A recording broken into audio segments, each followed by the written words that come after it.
opportunities of being asked to move your attention to so many different points of reference is to help kind of unstick you from any desire you have to achieve something, right? It's way too complicated for that, in a way, to achieve something. But I mean, there's always that little part of oneself that tries to do the movement, that, you know, wants to do the movement. And here it's becoming more and more difficult to hold on to that little goal-oriented part because you're really moving the attention around. So embrace that opportunity of lightness, of possible lightness, and of not constituting a kind of central,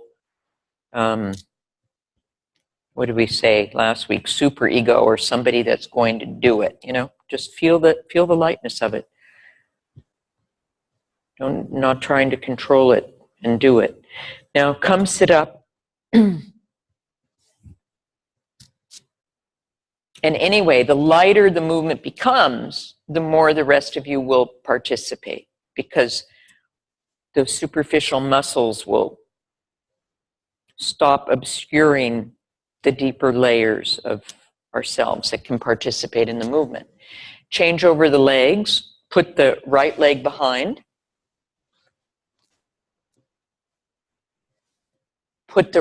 Lean on your left hand, put your right hand on the top of the head. As light as you can, start circling the top of your head with the help of the right hand, and feeling if this position with the right leg back is easier or less easy for you initially.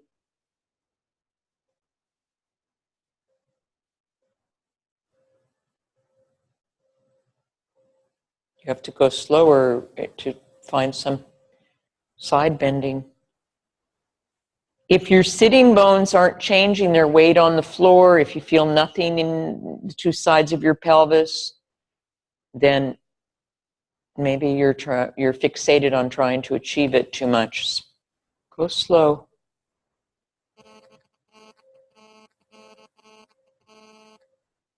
This lesson came after the talk we saw today. So you have this possibility to clarify, being able to really do the side bending both ways.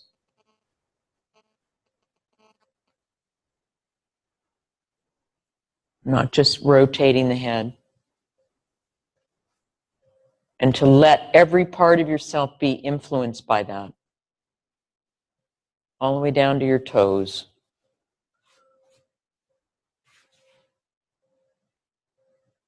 The front knee is bent if you can.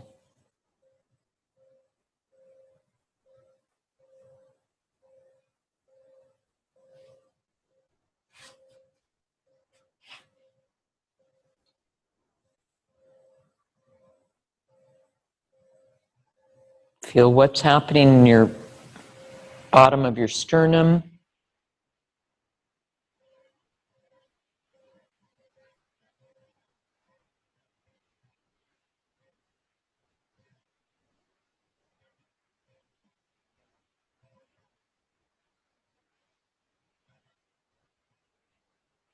Yeah, I think this idea of pulling the hair, actually, just put the hand on top of the, yeah, I think the pulling of the hair is adding a little extra work in the fingers. So just, you know, stop for a moment, stop and rest and sit. It's fine. I just want to have you feel something for a moment. But first, sit and rest. Take the weight off your hands. Feel yourself in sitting in your sense of space around you.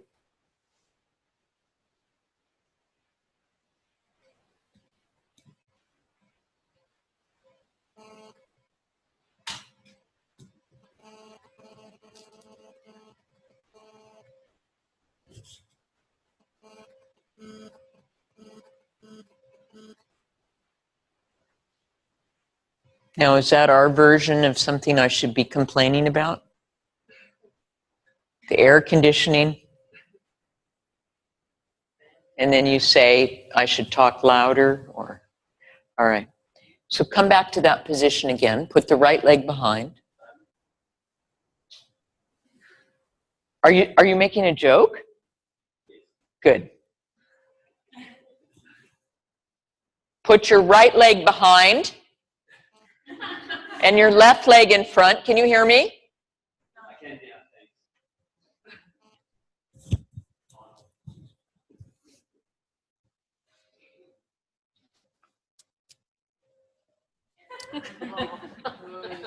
I said that's the position I was talking about. Your right leg's behind, your left leg's in front. That's it. And you lean on that hand. Can you hear me? All right, good. Put your hand on. Now, this time, only a little bit with the head forward and back, so that you move the skull relative to the rest of the spine. I mean, to the extent that you can, you're looking for that hinge that we played with a little bit last week. We're just introducing you to that little tiny bit of movement of the jaw, that back of the base of the skull. So delicate that you feel you're taking your skull forward and back a little bit there.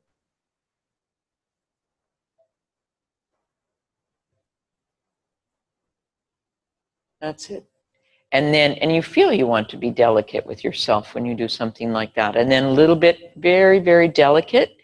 Keep the breathing free, a little bit right and left. But again, that the whole skull is moving over relative to the neck. And where do you feel the side bending in the neck, the curve, and where not? Just really, really tiny, easy little movement. That you're moving the skull. All right. Take the hand off for a minute and then go back. Make your circles now the other way. You've been doing it in the same direction, yeah. Change over. In other words, you started maybe forward and right, but the leg stays the same. Yeah. And you lean on, you've got a different arm than the one I said. So you lean on, maybe that's why. So you lean on the left hand, have the right hand on top of the head.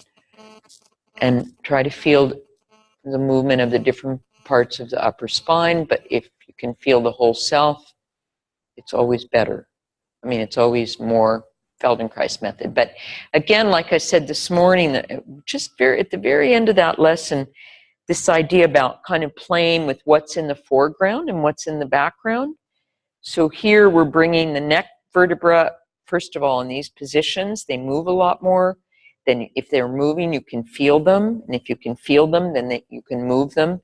But then also, it's still about your entire self. So maybe sometime you put the cervical in the background and the rest of the spine more in the foreground. For instance, in this position, there's some things happening in the middle of your back, which normally you wouldn't feel, corresponding to the bottom of your sternum. Or where else? Underneath your armpits, there's some movement that normally maybe you wouldn't feel.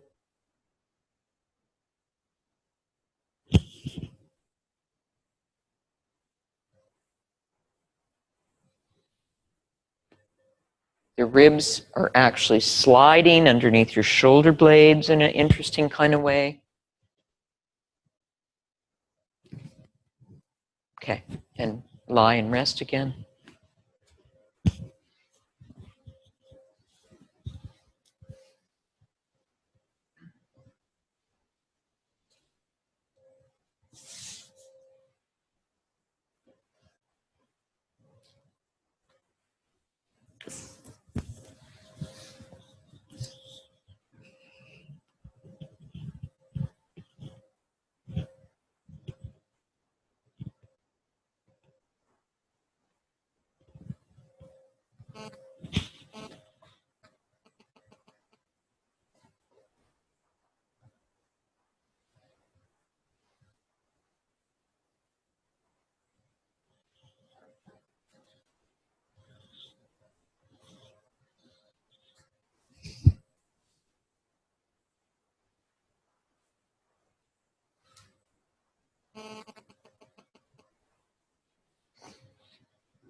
roll your head right and left and feel how that's feeling.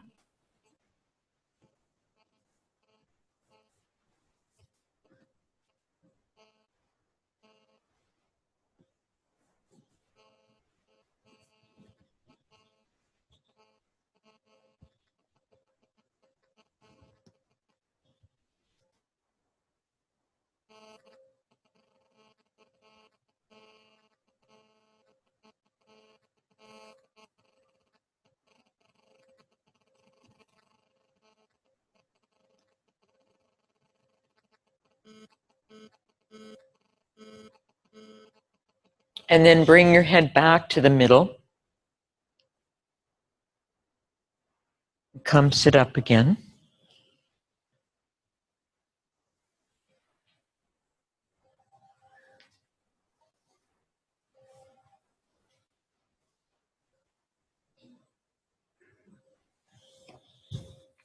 Now, sit in your easier way, which means which leg do you like to put back and which leg? Do you have one leg that, do you have a preferred side sitting organization? Like you like to put your right leg in front or you like to put your left leg in front? Let's see, we'll do some statistical analysis here. Who likes to have one leg or the other leg in front? Is there a bias?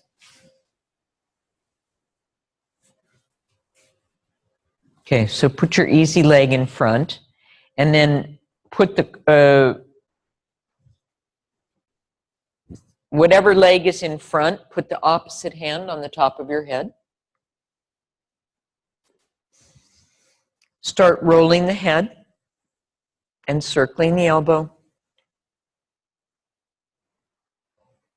Go very gently, keep your breathing free. And then feel what would happen. Remember to move your sternum. Feel what would happen if you were asked now, while you roll the head without stopping, to straighten the legs and change them over to the other side.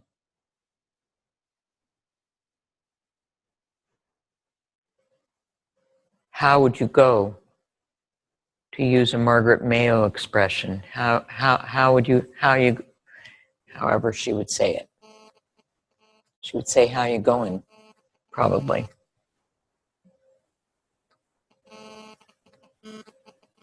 So work on that mathematical problem.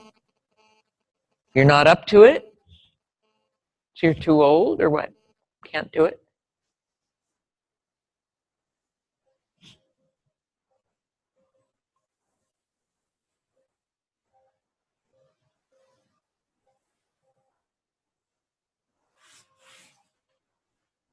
Yeah, but you stopped rolling your head. That was complete cheating. That was complete ambition. Like doing it was more important than seeing what was happening. All right, let's, yeah, probably most of you actually are on the brink of solving the thing, but just to give you a little help with it. So lean, let's see, yeah, just do without rolling the head, do the changing over of the legs a few times, keeping your breathing free, using your entire self. Not, you keep your orientation toward the front of the room.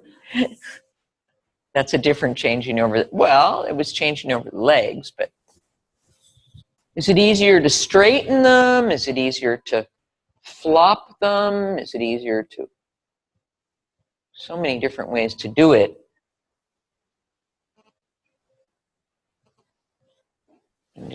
Does it help if your chest moves when you do that?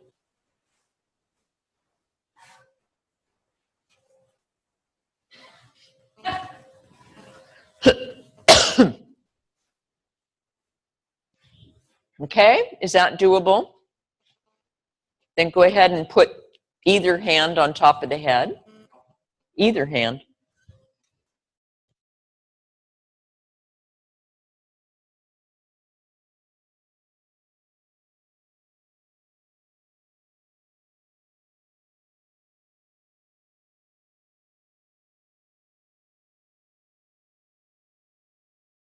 Take your time. If it gets too tricky, you can go back to the previous one.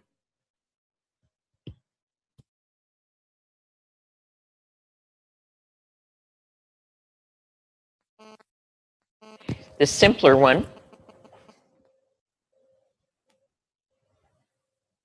Please don't fix your eyes and don't fix your breathing or you'll get seasick. You're not changing over the hands though. No, but you are rolling your head continuously. If it's too much for you to put all that together, just begin the movement of the legs. No, you stopped everything. It's more important for you to succeed than to figure out what you're doing with yourself. Go slow. See? Just start the changing of the legs, and when you feel you lose track of the head, reverse it. It's kind of demanding a certain kind of reversibility of what you're doing, and a few people just threw themselves around and hope for the best, but it's not that.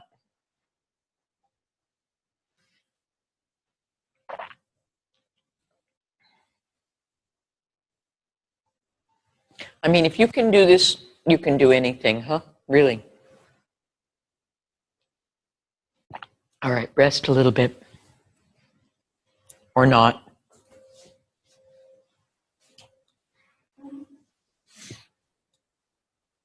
Your KQ is going to go up, your kinesthetic quotient.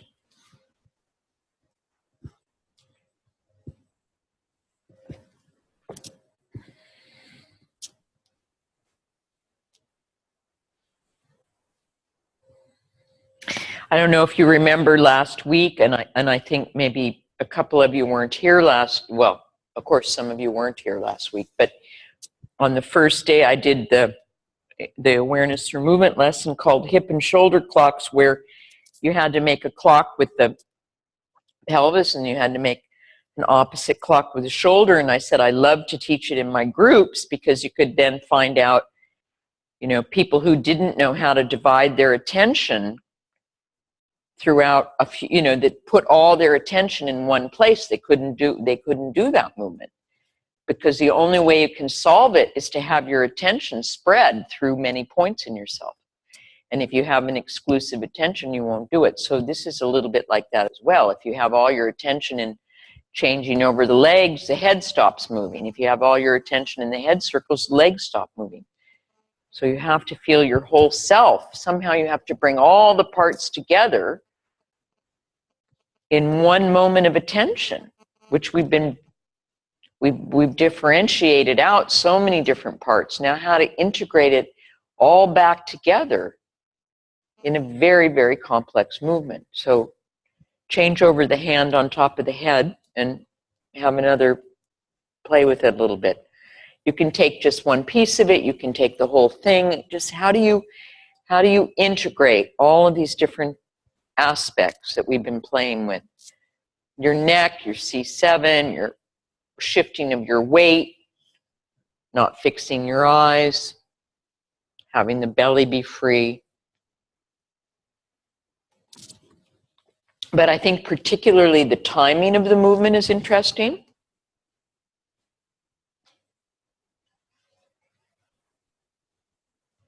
What's the tempo of the changing over of the legs?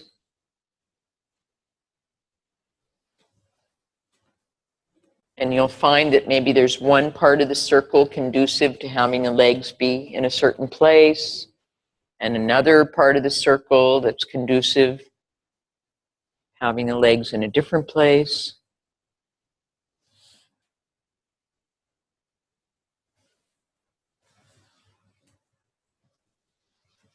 Maybe do it without if it's too much, you do it without the rolling of the head, or without the hand on the top or something, until you can go slowly.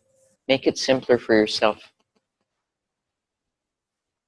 We did a lot of ATM last week, so it could be that more preparation is needed. All right. Starting to be rather elegant, actually. It is possible.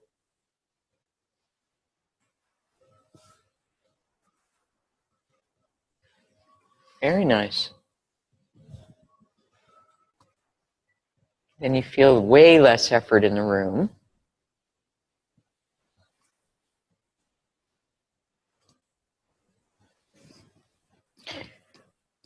So stop a moment.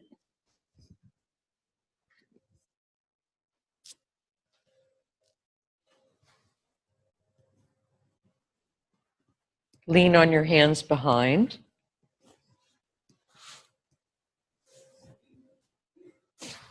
Put the soles of your feet together. And now without the top of the hand, without the hand on the top of the head, come back and do the thing we started with, just the circles, the head circles. And feel where you feel another little bit of help, improvement or clarity or ease, or unless you're tired. I mean, if it's worse, it just means you've reached your limit for the day. But otherwise, you might feel another little bit of improvement.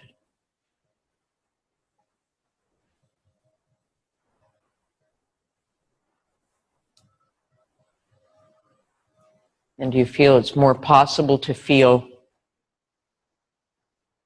more of your entire spine?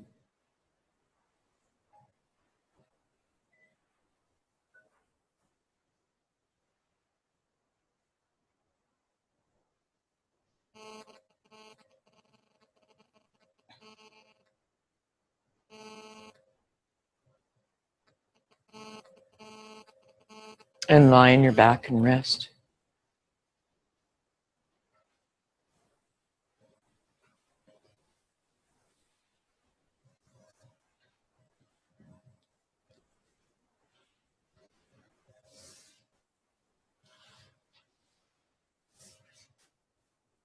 So lying like that, just for a moment, think through the day. We had a lot of big ideas today. We've had a lot of big ideas every day, really, but we had a lot of big ideas today. So we had the awareness through movement lesson this morning. Can you remember some of the, as Moshe said, some of the variations, the positions, the asymmetrical experiments? Start from the beginning of the day and think it through. What we did this morning, and then what, if you had to remember just one or two things from the talk that you would tell someone that you found very interesting about accidents or not accidents.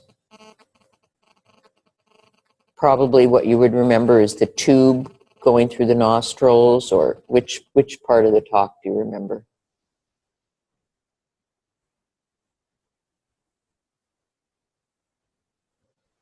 And then does that relate at all to anything from the FI today?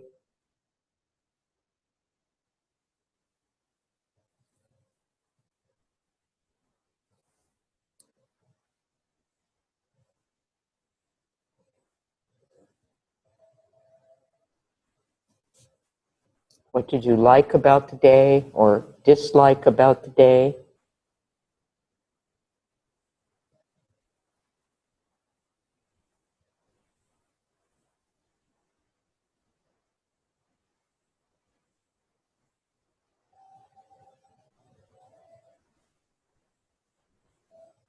And come sit up again.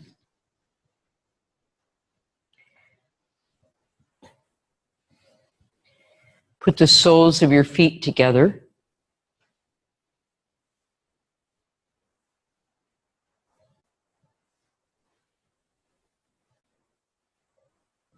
This time, hold on to your ankles, and a few times make the rolling of the head in one direction and the other. And feel if you can kind of overcome the challenge of this situation.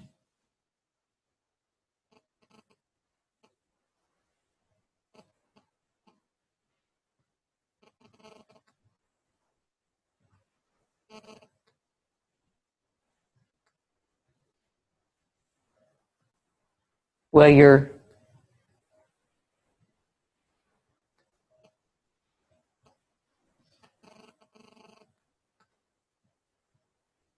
of course, we should look again at the people we looked at this morning, but that's okay. Everybody improved. Let go of the hands, stand up. But it's this feeling of being there through every part of the movement, which you don't go away. Do you feel you don't disassociate in those places where you or lose consciousness? You're there through every moment of the movement. Do you feel it's different to look at? Maybe you were always, but it would be like, yum, and then I don't know where I am. So you know where you are. So walk around, feel the clarity of that.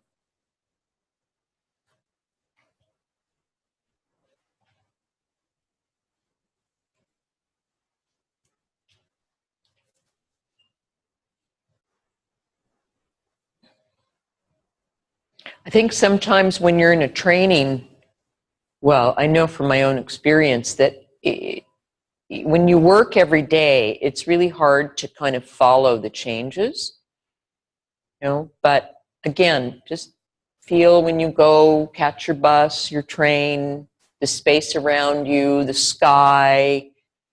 Tonight, go out, look at do you have stars here? I haven't seen, I guess I haven't been looking at the stars. Go out, look at the stars, see what your relationship is to the bigger universe, and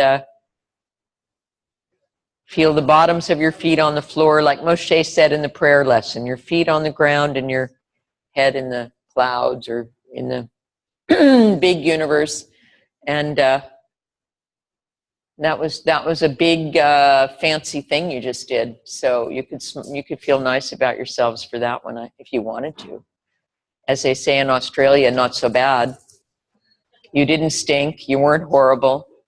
And see you back tomorrow.